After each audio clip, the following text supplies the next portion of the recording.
E a nossa história de hoje, para variar, é entre um mestre e um discípulo. E o discípulo, ele chega para o mestre incomodado, né? E ele fala: mestre, ultimamente eu tenho passado muito tempo com pensamentos ruins, tenho passado muito tempo desejando coisas ruins, fazendo planos, né, que eu não deveria fazer, desejando fazer coisas que eu não deveria fazer. E isso tem me incomodado muito. E aí o mestre convida o discípulo para passear na floresta que ficava ali perto da casa dele. E nesse passeio o mestre aponta para uma planta e pergunta para o discípulo se ele sabia o que era aquilo. E o discípulo responde: sim, conheço, é beladona, uma planta que se você ingerir, ela pode te matar. E o mestre responde: verdade, mas se você apenas contemplá-la, ela não pode te fazer mal. E aí? De fato, essa frase final do mestre, ela é bem interessante. A história toda é bem legal, né, também, porque ela fala muito sobre a gente. Assim, quem nunca teve um pensamento ruim, que atire a primeira pedra. A gente tem que entender que os pensamentos bons e ruins estão em nós. São potencialidades que existem em nós. São construções da nossa mente para perceber determinados cenários, para analisar determinados cenários. Isso significa que a gente deve praticá-los? Não. Da mesma forma que pessoas têm pensamentos bons e não praticam, as pessoas também têm pensamentos ruins e não necessariamente precisam praticar. Mas, dito isso, é importante a gente destacar uma coisa fundamental, que é a forma com que você se relaciona com esses pensamentos, com essas vontades, com esses desejos, com essas coisas ditas como ruins. Ter é natural, a gente já estabeleceu isso. Mas quando você se abraça com essas coisas, é que isso começa a te desequilibrar um pouco. Porque você não é o seu pensamento, seja bom ou seja ruim. Você não é aquilo que você faz, seja bom ou seja ruim. Você é você. Aquilo que você faz, aquilo que você coloca no mundo, são consequências suas e das suas interações. Então é interessante a gente sempre prestar atenção quando surge um pensamento ruim, quando surge uma ideia de fazer alguma coisa que você estabeleceu como ruim, para entender: beleza, isso surgiu, isso não sou eu. Ponto 2, por que eu tive isso? O que me levou a pensar sobre isso? Legal, isso. Estou me entendendo um pouco mais. Ponto 3, eu preciso praticar isso? Não preciso praticar isso. Ponto 4, eu sou uma pessoa ruim por pensar isso? Não, porque todos os pensamentos existem potencialidade dentro de nós. Então a gente afasta também essa questão da culpa. E ponto 5, o que eu faço da minha vida? De preferência algo bom. O oposto daquilo que você está pensando em fazer. Mas como o Paulo bem disse, essa história é uma história simples, né, mas rica de conhecimento, porque é algo muito prático, né, é algo que permeia o dia a dia de todos nós, né? A gente, como discípulo, né, a gente tende a pensar coisas ruins, a desejar coisas ruins, ou que a gente acha que são ruins, né, ou que a gente acha que são erradas, muito mais vezes do que a gente pensa, né? Muito mais vezes do que a gente gostaria. Acaba sendo algo, às vezes, até contínuo na nossa vida, mas isso não necessariamente nos torna pessoas ruins. Então, como o Paulo bem disse, eu acho que ficou muito bem explicado, mas seria interessante bater numa tecla que eu acho que pesa muito, principalmente na nossa sociedade ocidental, né? Que é a questão da culpa. A gente se martiriza muito por coisas que a gente não fez. A gente se martiriza muito por coisas que a gente não chegou nem perto de realizar, mas só porque a gente pensou aquilo, só porque a gente desejou aquilo, só porque a gente sentiu aquele desejo, aquele sentimento dentro de nós, aquela emoção dentro de nós, a gente se percebe a pior pessoa do mundo.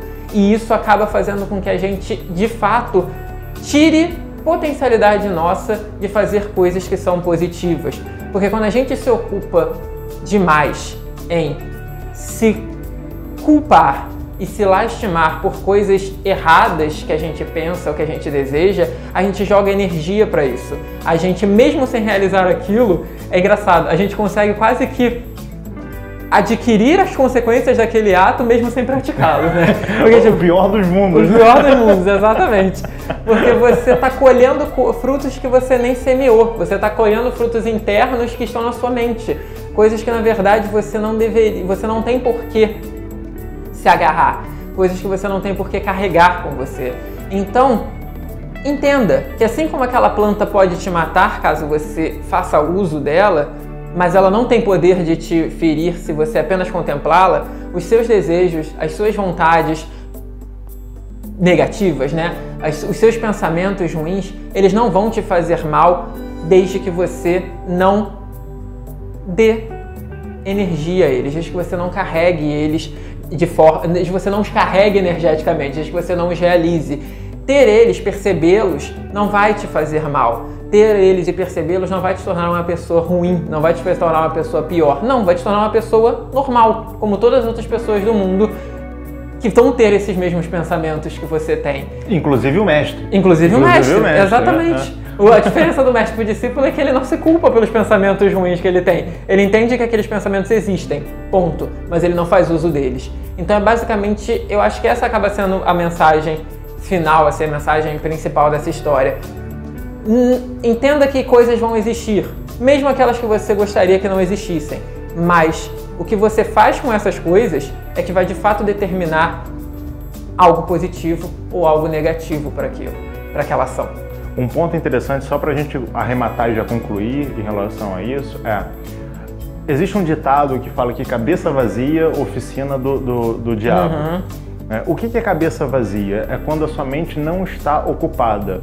Bem, a sua mente sempre está ocupada, porque ela funciona o tempo inteiro. Ou seja, é quando a sua mente não está ocupada com coisas construtivas. Se você se deixa levar pela sua mente, e a sua mente, no geral, a nossa mente, ela é mal calibrada, ela tende, por uma série de razões, a destacar coisas ruins, né? A gente fala assim, tem até um meme que circula pela internet aí que mostra assim, o meu cérebro gravando as coisas boas que eu faço. Ele está escrevendo na areia da praia, assim, mas meu cérebro gravando as coisas feias que eu fiz. Ele está lá na pedra, talhando. Porque a gente tende a levar dessa forma. Se você não leva a sua mente para trabalhar o contrário, para focar em coisas boas e entender que esses pensamentos ruins fazem parte da sua vida, porque se você fala, não, eu não tenho pensamentos ruins, você está dando energia para eles, porque você está negando uma parcela que é sua. A gente tem um vídeo sobre o nosso lado sombra que fala muito sobre isso.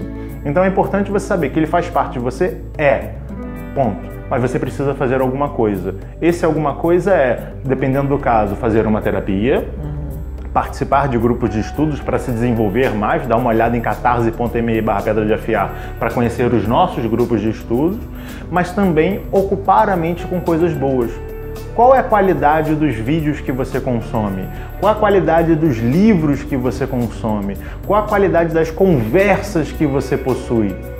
Você possui conversas mais baixas? Você possui conversas para apenas falar mal dos outros? E aí vamos abrir um parênteses. Uma coisa é você falar mal dos outros, outra coisa é você analisar comportamento. Porque da mesma forma que você deve analisar o seu comportamento, nós devemos analisar os comportamentos da sociedade. Isso não significa que ao analisar o comportamento, você está julgando uma pessoa como boa ou ruim. Você apenas está vendo um comportamento e vendo para onde ele vai, o que poderia ser feito de maneira diferente. Então é importante a gente aprender o que a gente consome, para assim ocupar de verdade a nossa mente com coisas produtivas.